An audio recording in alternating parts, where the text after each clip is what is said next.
Rubrika Xitoydan kelgan tovarlarni rasmda va hayotda qanaqa kelganini solishtirib ko'ramiz. Nechinchidir qism. Birinchi shu Xitoydan kelguncha ezilib ketgan korobkadan boshlaymiz.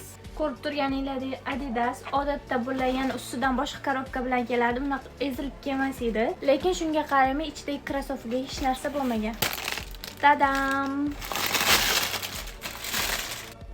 Qanaqadir приятный hid kelyapti ichidan to'g'risi. Mana kачествосini ko'rib turganinglardek.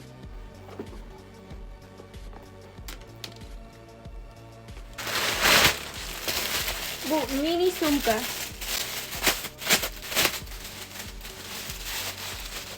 Tadam! Wow! Kачествоsi zo'r, juda ham. Sumkani rangi videoda boshqacha tushyapti, lekin rangi to'qroq, ya'ni xuddi rasmdaqa. Keyingisi kofta.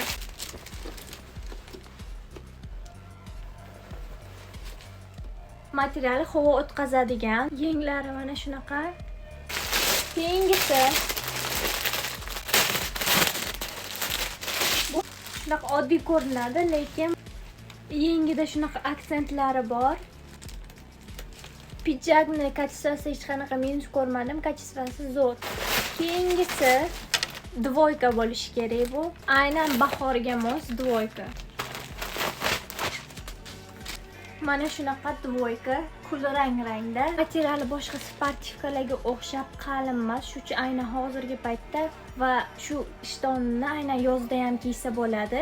Boshqa futbolkalar bilan stilizировать qilib tonni tagida shunaqa narsalari bo'lgani uchun o'zingiz xohlagancha forma bersangiz bo'ladi. Xohlasangiz oddiy ochib qo'yib, xohlasangiz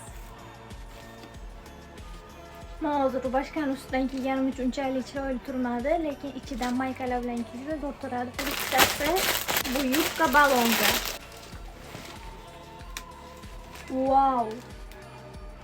Buni materiali juda ham zo'r ekan. Mana teglarini ko'rasizlar bo'ladi. Hozir bilinmayapti unchalik, lekin odam ustida kiyganda bilinadi tegi. Va albatta videoda ko'rsatilgan barcha narsalarni aynan shu Telegram kanal orqali buyurtma qilishingiz mumkin. Bu yerda juda ham zo'r stilli narsalar topsanglar bo'ladi bulardan tashqari.